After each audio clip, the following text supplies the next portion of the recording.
So you're working in the background. You're throwing it together. Fudge, man. This is didn't have where to put insulation. I said, this porch is too hot. I just threw it up there. So I didn't have to go return it. There's no point about it. How are you? I'm all right, I guess. I'm okay. I've been with a cold for like a week and a half. Getting out So of it. I'm finally indulging into my um, remodeling division, and they're losing money every month. They're fucking horrible. They're not following the program.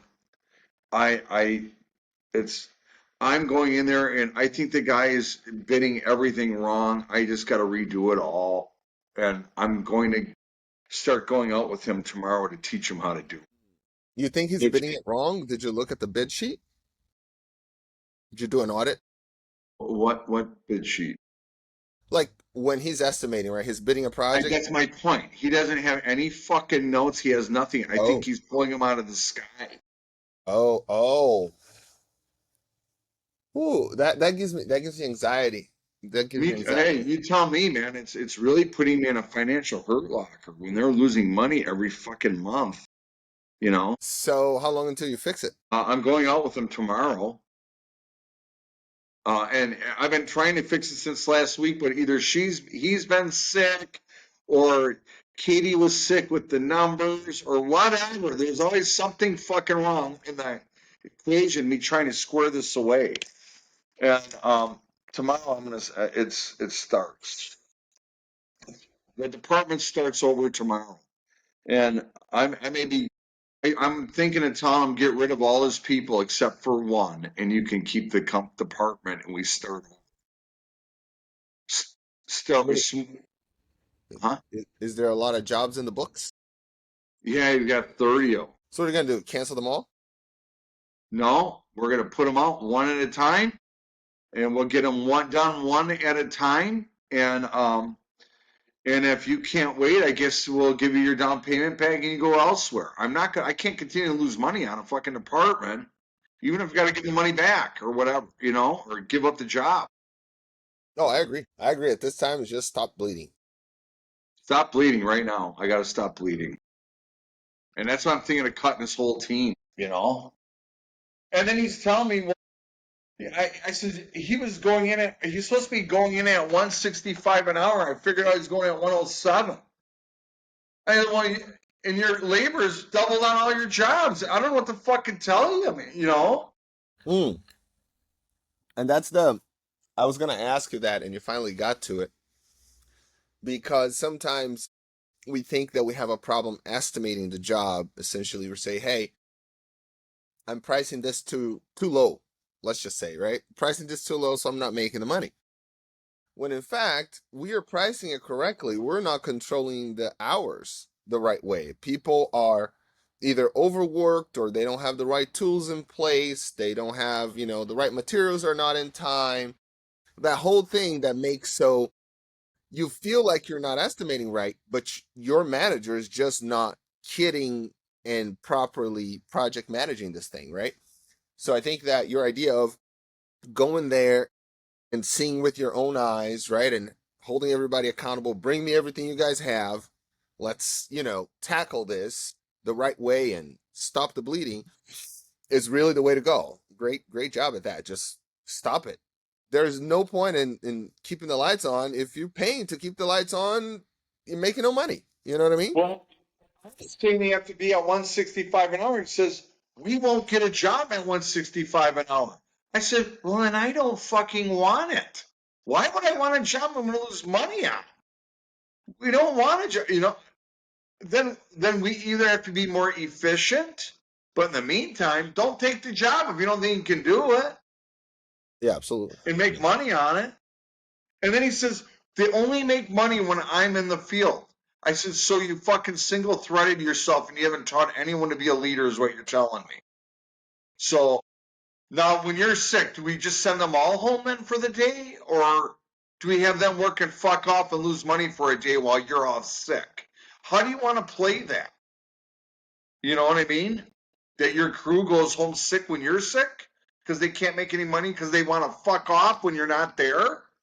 And if they don't warrant that kind of money because they just don't have the skill set, then do we even want them on our team? I don't know. I don't know what people think. That your specific situation, I definitely would tell whoever looks at these projects and see, can you win this project one by one, right? Because you already bid it. I'm sure there are some of these projects that are low hanging fruits. Yeah. So you can stop the bleeding not just by, shutting the faucet or, cutting heads or whatever, but you can pick from those 30 jobs the ones that you are going to make money and pull them right now and do them perfectly, right? So that's what I would say. Like, hey, these are the projects. Which ones are winners? Like, which ones, when you bid it, you're like, oh, this is a winner. Let's do them now, right? I want to see you doing a winner. You're saying this is a winner. I want to see him. You know what I mean? Like, not now, but you got me, right? Like Yeah, yeah. next in line. And then you may use that as your carbon copy for success, right? And say, hey, let's just get these, right? Let's just keep doing these and try to keep people busy with the ones that are winners. Instead of just, kind of just throwing everything out there, right? So you got some good information there that you can make everybody at least happy. Yeah, his guys don't check in and out of service fusion. He says he tells them they don't listen to him. Um, they don't. He doesn't have some kind of bidding sheet. He like So doesn't even. he's a one man van, but with a Yeah, whole company behind him because you provide it, but he don't know what to do with it. yeah. It happens. It happens. He's your All sec- day. he's your second one there, right? Huh? Excuse me. He's your second guy in that position, right? In that company, Fourth. heading. He's your fourth. Oh, wow, I thought it was your second. Okay. No, that trade is not regulated by the state. So if you pick up a hammer, you're a fucking carpenter, and that's what that trade seems to attract is guys who have no drive because they were too busy smoking the pipe and shit, and then they need a little money. They get a job as like a carpenter. You know what I mean? And then they come to work when they want, and they do what they fucking damn well please just to make enough money for drinking money. You know? And And here's the. Sorry, interrupting. Here's something I'm dealing with right now. This is even as a like somebody who wants to hire subcontractors, right? For my own properties, whether it's maintenance or improvements or remodels, additions, etc. It's been harder and harder, just harder and harder. And you are between like, hey, do I hire you full time, give you a contract, you are my guy for all my properties, and that person doesn't show up on time. The calls stay open, too long, so the rooms don't get booked. You're like, okay, I'm just gonna hire somebody one at a time. But you gotta call 10 people to get one to do the job half as done 3 days late.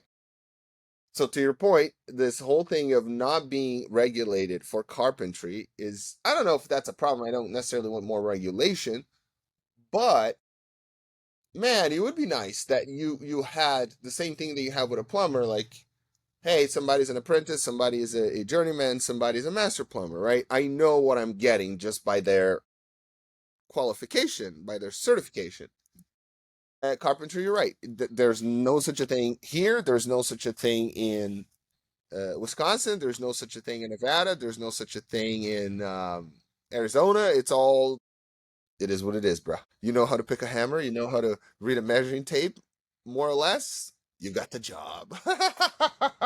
yeah, the problem too is a lot of times you, you're getting poor quality work when you just hiring hacks off the street, and that's what we're competing against. Um, because we want to put out a good product, so that costs more to put out a good product. Well, and a lot of these companies they don't care about that. They're just like, you know what? We need to work. We got to put food on the table. I don't care if I'm not skilled. I can throw a hammer now and throw something together and make it look somewhat decent and get paid by this lady. You know what I'm saying? They Yeah. don't care.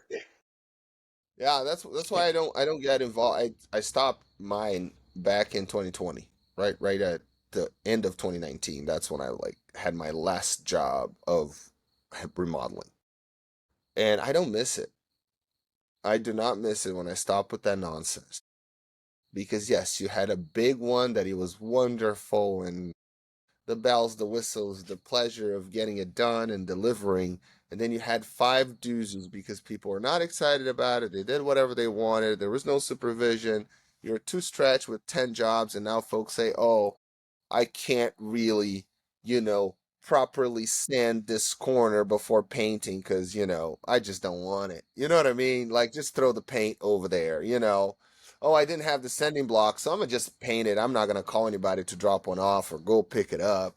Right? Yeah, right. Those little details that mess up your brand, and you're just like, why? Like maybe and it is me that I can't instill in people that yearning, right? That willingness to do the right thing.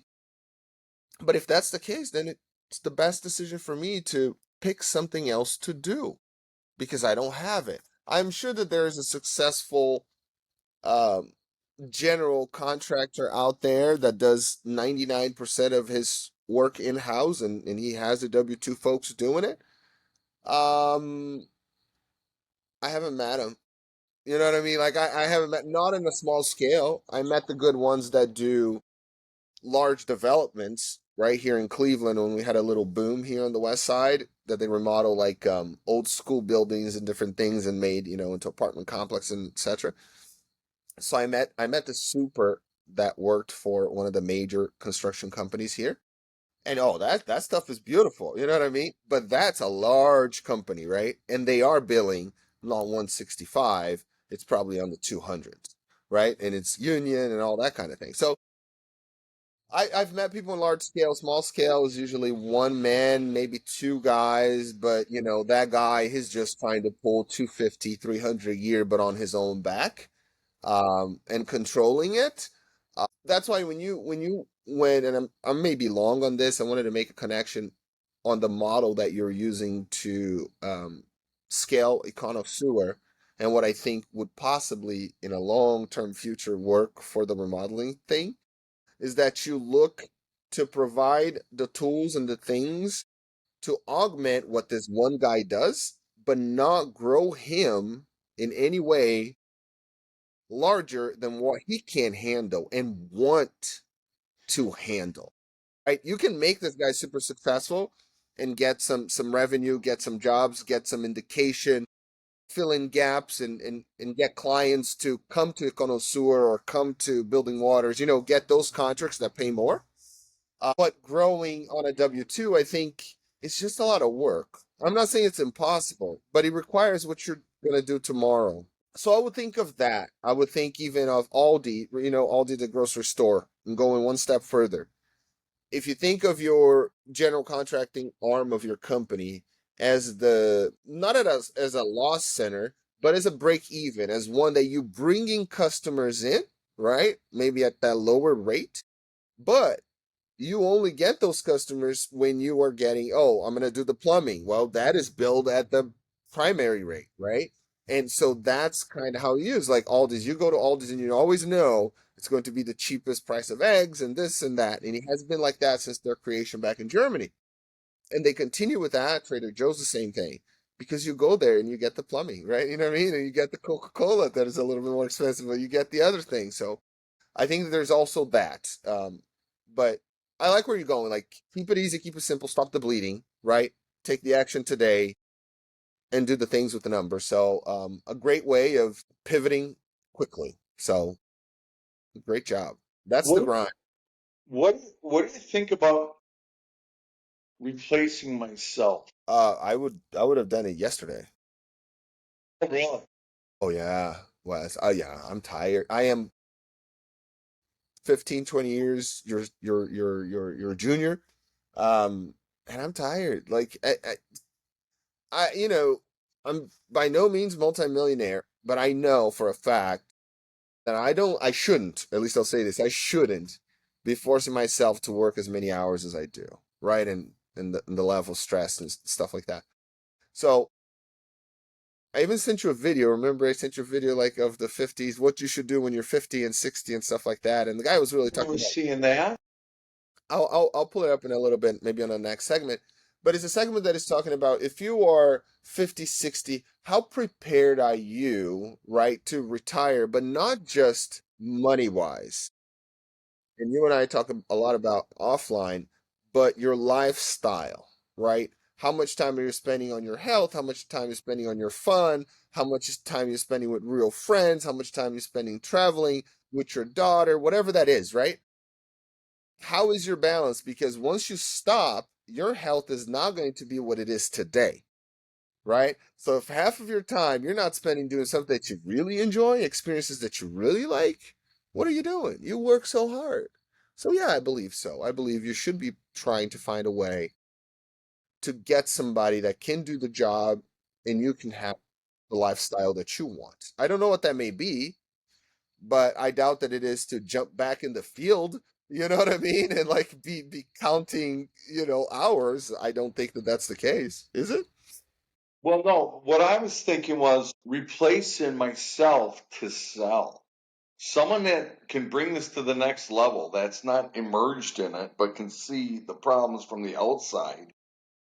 No, See, that is one way of getting to what you want. I agree. Bring a professional that knows how to do it. Absolutely. I hope that the professional will interview you to find out exactly what you want. You want to sell it. Okay, that's cool. When, by how much, what's your number, right?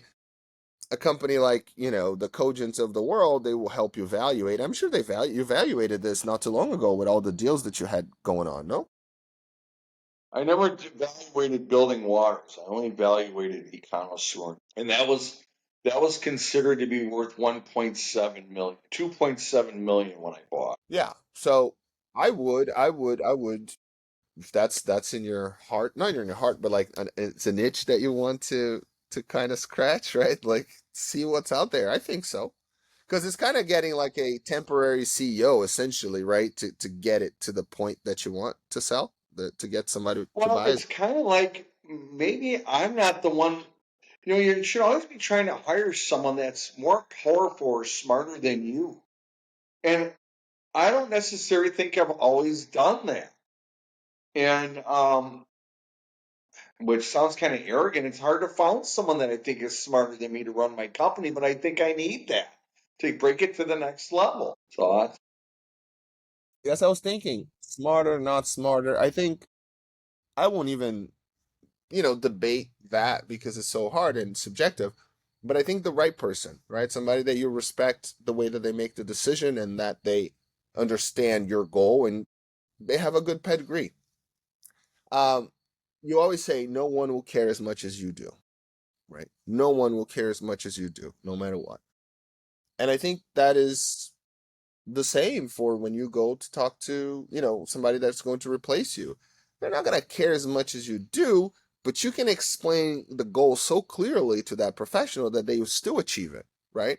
Because at that point, it's not about caring, it's about execution. It's not about caring, it's about understanding the direction, right? Does he understand?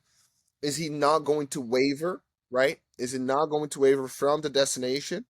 Is he going to communicate effectively and be transparent and not let things just, go the wrong way, right? So, I would worry less about how arrogant you are. I would worry more about how arrogant the person that you hire is. where would I find a guy like that? That I do that I do not know, Wes, but start looking. You can talk. Um, I can talk to some people, but like, who would be the person? I know some folks that do the But no, no, I don't. I'm not gonna lie to you. I don't know who could be plugged in there that would say, "Hey, Wesley, we're gonna sell this, in 12 or 18 months, and I will make sure that we get to that point in 18 months." You know what I mean? We'll have a meeting a week just to let you know how much money you're making. This is how much investment we will need to make. These are the cuts that we need to make, right? That organization goes away or gets shrunk. You know what I mean? We'll leverage the franchise.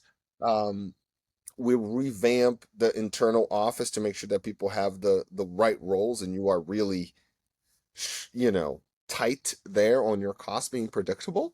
And let me tell you, the oh, hold on, I do know. Sorry. One thing uh, which is not a good thing. But if all you care is money, there's a lot of private equity firms buying plumbing companies in the U.S. Lots of them. If you have a number and you wrote your number down, and a private equity company calls you and gives you that number, I would not tell you not to sell. You know what I mean? If they hit your number, they hit your number, right? Is that going to be good for your employees? Probably not. Just letting you know, because they do not care, right? It's not, it's usually they will give you the number and they will look at the area. Which company has the better trucks? Is it building waters or their competitor? Which company has the better plumbers? Is it building water or the competitor? Which company has the, you know what I mean? And they will just, and people will just go their separate ways and they will keep the clients, right? So they literally buy you the clients and your equipment and etc. So there's that as well. You know, there's that as well. I wonder how the hell I can afford to have a CEO on to replace me and feed me. Yeah, but I don't think you need it though, right? I'm sorry. If you go in a direction A, sure. But if you go and you try to broker and get a private equity to come and do the job and make you an offer, they're gonna give you the playbook of what they're gonna do, right? Just sit back. You don't have to make a decision to sign it. So I would just use that opportunity to learn what they're going to say that it's worth, how they would say is the next step, how would they keep paying me, what would be my involvement if I sold to them. So I think you can, for free and without much effort on your behalf, learn by just putting out there, hey, I'm for sale, and let them come with all the information. You know what I mean? Yeah. That's what I think that would be one of my uh most critical suggestions that I would really be behind it on that one. Like just put it up for sale and see what the offers come. It'd be the next obvious step that is the easiest in my opinion. So I don't know what people think on the chat if we put this out there, but uh yeah, and then you might even get an offer in the internet world. But you know what? It's really kind of funny. I should probably go and get it, get a certified valuation done so I know what the value is. So I'm not Oh, giving myself a absolutely. shade. Oh, absolutely. And you can do that tangential. You can do that tangentially to those folks, right? Because they're gonna do with their own underwriting with their own folks. And then once you learn, you're like, oh, they're already evaluated at 4, let's just say, right, or 5, or whatever that is. That's good enough. Screw it. Maybe I'll ask them for 6.5 and call it a day. Or no, you know what? I'm going to spend 5K and get this thing evaluated. It's fine. But I would get from them first so you know all the factors that they are considering before you go into your own world. But this is a good back and forth, which Wesley and I, for those watching, we did quickly sort of what's going on. And it's, two issues. You have an arm of your organization that is bleeding money, what to do, but you want to really get involved. And the second issue is, depending on where you are in your career, if you wanted to replace yourself, what would you do? How would you get the right value of your company? Who would you talk to? Of course, you talk to friends, professionals, but you can also, put your business up for sale. The deal is not done until it's signed, but you will never know whether you can sell it until you put it up for sale. So take the next obvious step. So, Thanks, everybody. This is today's episode. We'll have some other stuff coming up, some exciting things. We'll have a Brazilian trip coming up in October.